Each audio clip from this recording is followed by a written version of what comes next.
एक लड़की जो एक बीपीओ कॉल सेंटर में काम करती है, कई महीनों तक और हजारों फ़ोन कॉल उठाती है और उसके बाद उस लड़की का ऐसा सच सामने आता है कि उसकी दोस्त का दिल का दौरा पड़ता है और 2-3 दोस्त ऐसे हैं कि जिनकी दिमागी हालत बिगड़ने लगती है।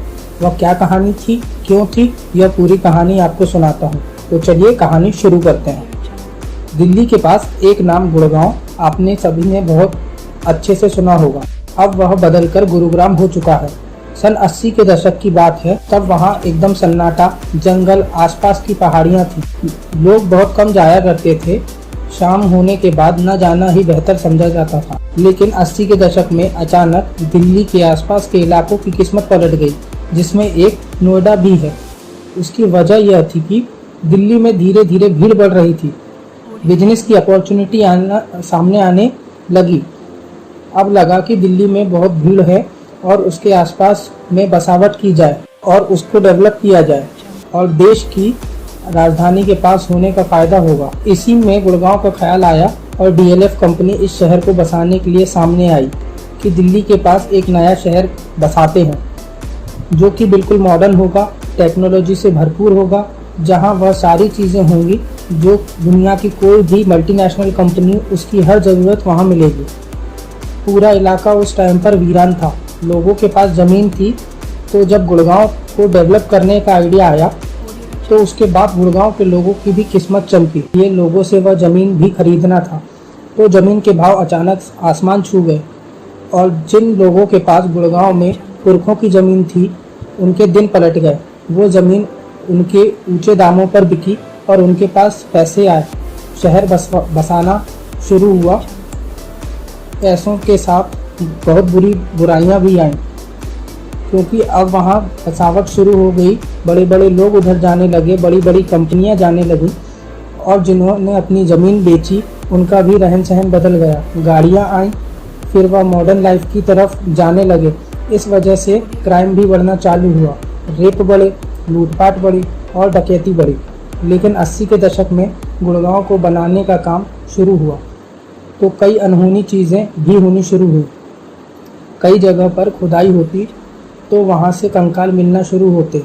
लोग घबरा जाते कि यहाँ यह क्या हो रहा है। शुरू में जब शहर बना तब जो लोग गए वहाँ रहने, तो पूरे शहर में 8-10 लोग थे और कोई नहीं था। वह बताते थे कि रात को अजीब अजीब आवाज़ आती है, अजीब हरकत होती थी। एक बार एक फैमिली ने बनारस के एक बाबा को बुलाया और कहा कि हमारे घर में अजीब सी आत्मा जैसी चीज़ें हैं, डरावनी आवाज़ आती है रात को। बाबा आकर वहाँ रुके। उन्होंने कहा कि मैं इसका इलाज करूँगा, जो भी भूत प्रेत साया है उसका। लेकिन एक रात बाबा की तबीयत अचानक ख़राब हो जाती है और बाबा की हालत बिगड़ गई और बाबा वहाँ से चीखते चिल्लाते भाग गए कि यहाँ पर एक महिला का साया है, बुरी आत्मा का साया है, यह तुमको जीने नहीं देगी, तुम्हारी शादीशुदा ज़िंदगी भी बर्बाद करके रख देगी। बहुत सारी बातें बोली और फिर वहाँ से बाबा 1 मिनट भी नहीं रुके। धीरे धीरे लोगों का आना शुरू हुआ और लोग वहाँ रहने लगे। लेकिन ऐसी ही कहानी और सुनने मिलने लगी कि यहाँ कुछ न कुछ तो गड़बड़ है। यह सारी चीज़ें चलती रहीं, गुड़गांव की आबादी बढ़ती रही। किस्से भी इसी तरह से आते रहे। इस दौरान जब किस्सों की बाढ़ आने लगी तब बहुत सारे लोगों ने रिसर्च भी की कि वहाँ क्या ऐसा होता है, ऐसी क्या बात है गुड़गांव में। तब पता चला कि जब मुग़लों का दौर था गुड़गांव में और देश में, तो उस वक्त ऐसी वहाँ पर बहुत सारी चीज़ें हुई थी और मुग़लों ने एक वक्त और चंबल और वहाँ के आसपास के डाकू जो वहाँ से जाने वाले लोगों को लूटते थे, व्यापारियों को लूटते थे, क्योंकि वह सड़क के रास्ते आया करते थे, तो उनको लूटने के बाद मार देते थे और वही आसपास दफना देते थे। उस ज़माने में दिल्ली और जयपुर आने जाने का यही एक मुख्य रास्ता था जो यहाँ के वीरान जंगल से गुजरता था। तो वहाँ पे बहुत सारे लोगों को मारा गया, लूटा गया, कत्लेआम किया गया और बहुत सारी लाशें वहीं दफना दी गई। तो जब गुड़गांव बसना शुरू हुआ तो ऐसी कई जगह पर खुदाई में बहुत सारे कंकाल मिले। वक्त बीता और गुड़गांव अब गुरुग्राम हो गया। दुनिया की ऐसी कोई मल्टीनेशनल कंपनी नहीं है जिसका दफ्तर वहाँ ना हो। यह सारी चीज़ें चलती रहीं और इस दौरान में मल्टीनेशनल कंपनी बहुत सारी आई। ऐसी ही एक बीपीओ आई। एक उद्योग विहार है गुड़गांव में। उस उद्योग विहार में एक बीपीओ हुआ करता था, सैफरॉन नाम का। उस बीपीओ में बहुत सारे लोग काम करते थे और जो लोग वहाँ नौकरी करते थे, ऐसे बहुत सारे लोग थे जो बाहर से आए हुए थे, लेकिन वह अपने ऑफिस के आसपास किराए का घर लेकर रहते थे। आज भी यही परंपरा चली आ रही है। इस बीपीओ में एक लड़की काम किया करती थी, उसका नाम रोज था। बहुत ही होनहार लड़की थी, करीब 26-27 साल की उम्र थी। बात 2005 की है और वह कई सालों से इस बीपीओ में काम कर रही थी। वह अपने काम में बहुत ही होनहार थी और पूरी मेहनत और लगन से काम करती थी। इस बीपीओ में उसका काम, जो कि कॉल सेंटर था, फ़ोन बजते थे, उसको रिसीव करना और जो भी सामने परेशानी या इशू है वह सॉल्व करना होता था।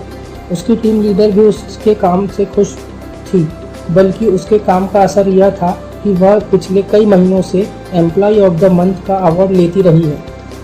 सब उससे बहुत खुश थे। उसकी टीम लीडर, एचआर, उसके साथ काम करने वाले लोग, सब अच्छा चल रहा था। अचानक एक दिन रोज एक फ़ोन उठाती है कॉल सेंटर पर। वह डेली बहुत फ़ोन उठाती है और वह फ़ोन पर बात करना शुरू करती है। किसी कस्टमर का फ़ोन आया होगा जिस कंपनी के साथ इस कंपनी का टाई अप था। जो इसी से जुड़े हुए कस्टमर फ़ोन कर रहा था।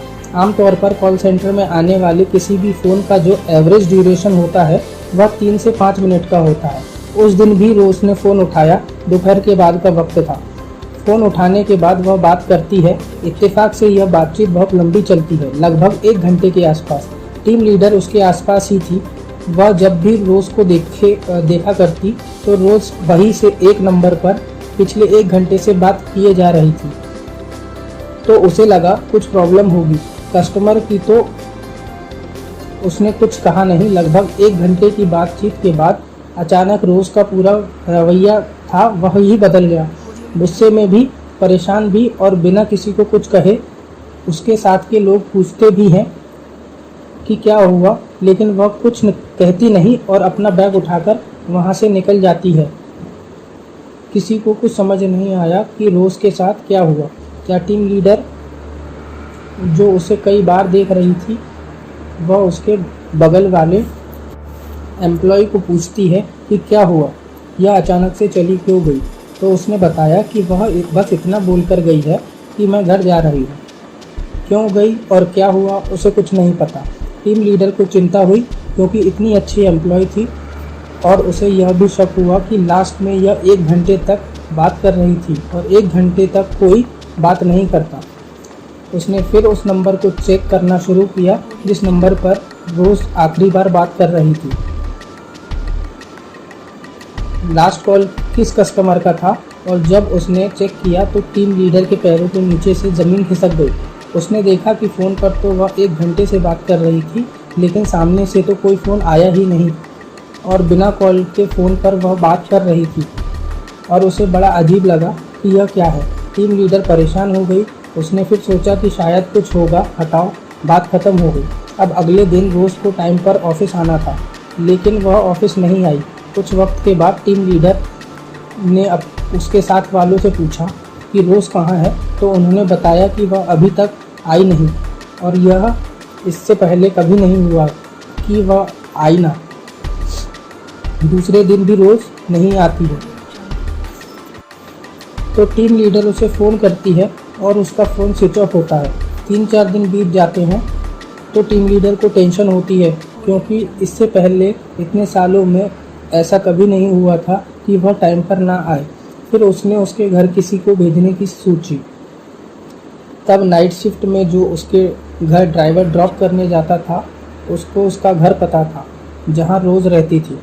तो बीपीओ के एचआर ने ड्राइवर को कहा कि उसके घर जाओ और पता लगाओ कि क्या हुआ। ड्राइवर ने को उसके घर भेजा उसकी खबर जानने के लिए। वहाँ जाने के बाद वह उस घर में दस्तक देता है जहाँ से ड्राइवर रोज़ को हमेशा ले जाता था। तो जो लैंडलॉर्ड थे वह बाहर आते हैं। ड्राइवर उन्हें बताता है कि मैं बीपीओ कंपनी से हूँ, हमारी एक एम्प्लॉय है, रोज़ नाम है उनका, और वह कई दिनों से ऑफिस नहीं आ रही है, तो उनके बारे में बात करनी थी। तो लैंडलॉर्ड उस ड्राइवर का मुंह देखता है। वह कहता है, आपने क्या नाम बताया उस महिला का? ड्राइवर ने बताया कि उसका नाम रोज़ है और लैंडलॉर्ड ने बोला कि इस नाम की यहाँ कोई लड़की कभी रहती ही नहीं थी। अब ड्राइवर परेशान कहता है कि मैं खुद हमेशा उसे इसी घर से ले जाता हूँ और छोड़ने भी आता हूँ,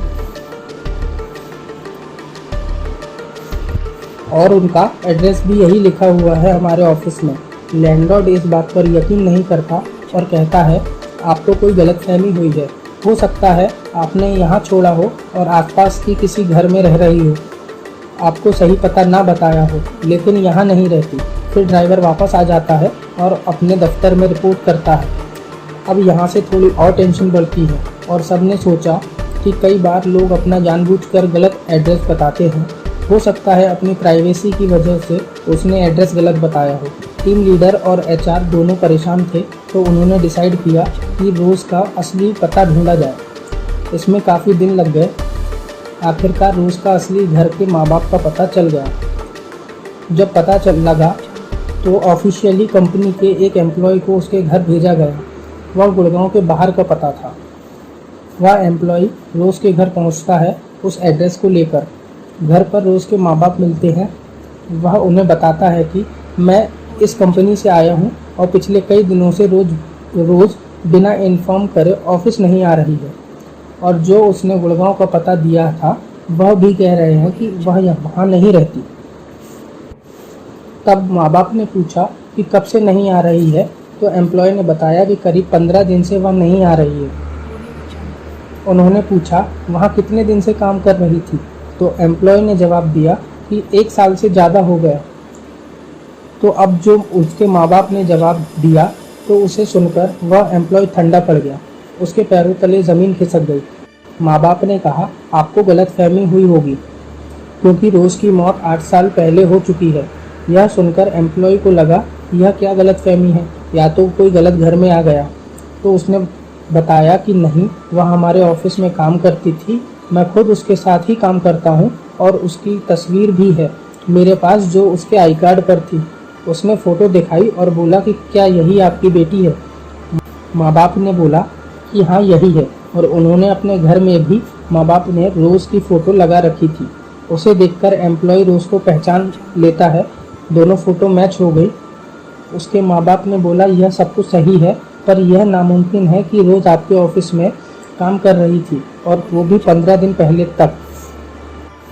उसको मान ही नहीं सकते, क्योंकि उसकी मौत 8 साल पहले हो चुकी है। यह सुनने के बाद एम्प्लॉय को लगा कि माँ बाप शायद झूठ नहीं बोल रहे, लेकिन उसकी हालत का अंदाज़ा आप लगा सकते हैं कि जिसके साथ वह काम कर रहा था 15 दिन पहले तक, उस लड़की के बारे में उसी के माँ बाप कह रहे हैं कि उसको मरे हुए 8 साल हो चुके हैं। वह वहाँ से परेशान सा वापस आता है और अपने दफ्तर में रिपोर्ट करता है, तो इन बातों पर किसी को यकीन नहीं होता। उसके बाद कंपनी के सीनियर ऑफिसर उस लड़की के घर वालों से बात करते हैं और उसके गांव वालों से भी पता लगाते हैं। तब पूरी कहानी सामने आती है कि माँ बाप रोज़ के ही हैं और वह बिल्कुल भी झूठ नहीं बोल रहे। रोज़ की मौत को 8 साल हो चुके हैं। अब यह बात दफ्तर में अचानक फैल जाती है। जो रोज़ की बहुत करीबी दोस्त थी उसको हार्ट अटैक आता है, और जो उसके साथ 2-3 लोग और क्लोज थे उनकी दिमागी हालत ख़राब होने लगी। कंपनी को लगा कि यह बात अगर फैली तो कंपनी बंद करनी पड़ेगी, गलत इंप्रेशन जाएगा और बाकी एम्प्लॉय भी डर कर छोड़ देंगे। इस बात को दबाने की पूरी कोशिश की जाती है, लेकिन पूरी कहानी इसमें निकल के आती है कि यह बीपीओ जिस ज़मीन पर बनी थी वह एक कब्रिस्तान हुआ करता था। जब इस वीडियो को बनाने के लिए इसकी खुदाई हुई तब कई 100 कंकाल मिले थे, और वह कब्रिस्तान उस वक्त 200 साल पुराना था। जब रोज़ की कहानी सामने आई तब और भी लोगों ने अपने साथ में घटी घटना बताई। बेसमेंट में पार्किंग था। एक गार्ड की वहाँ ड्यूटी हुआ करती थी। वह गार्ड एक चेयर पर बैठा था, दूसरी चेयर पर अपने पैर रखे हुए थे और आराम से लेटा था। 2 बार उसे लगा कि उसके पैर पर किसी ने हाथ रखा और चेयर से हटाने की कोशिश की हो। उसे लगा कि यह उसका वहम है। तीसरी बार में उसके पैर को खींचकर किसी ने ज़मीन पर गिरा दिया, और फिर वह डरकर वहाँ से भागा और भागकर लोगों को बताया। लोगों ने कहा यह तो झूठ है, या यह नींद में था या यह सपना देख रहा था। कई बार ऐसा हुआ कि वहाँ की लिफ्ट बंद हुई और अचानक अपने आप चालू हो जाती। एक बार वॉशरूम में एक महिला के चीखने की आवाज़ आई और जाकर देखा तो कोई नहीं था। ऐसी बहुत सी कहानियाँ सामने आई, लेकिन जब रोज़ की कहानी सामने आई तो लोग पैनिक हो गए। आज भी उसकी कहानी एक रहस्य है। जो एक लड़की कॉल सेंटर में काम करती है, हज़ारों कॉल उठाती है, हज़ारों लोगों से बात करती है, उसकी प्रॉब्लम सॉल्व करती है, एम्प्लॉय ऑफ द मंथ का अवार्ड लेती है और बाद में पता चलता है कि वह एक मुर्दा थी। तो यह थी आज की कहानी। कैसी लगी कमेंट करके बताना, और अगर आपने अभी तक हमारा चैनल सब्सक्राइब नहीं किया तो सब्सक्राइब कर बेल आइकन प्रेस करें ताकि ऐसे ही इंटरेस्टिंग वीडियो की नोटिफिकेशन आपको सबसे पहले मिले। तो चलिए मिलते हैं अगले वीडियो में, तब तक के लिए जय हिंद।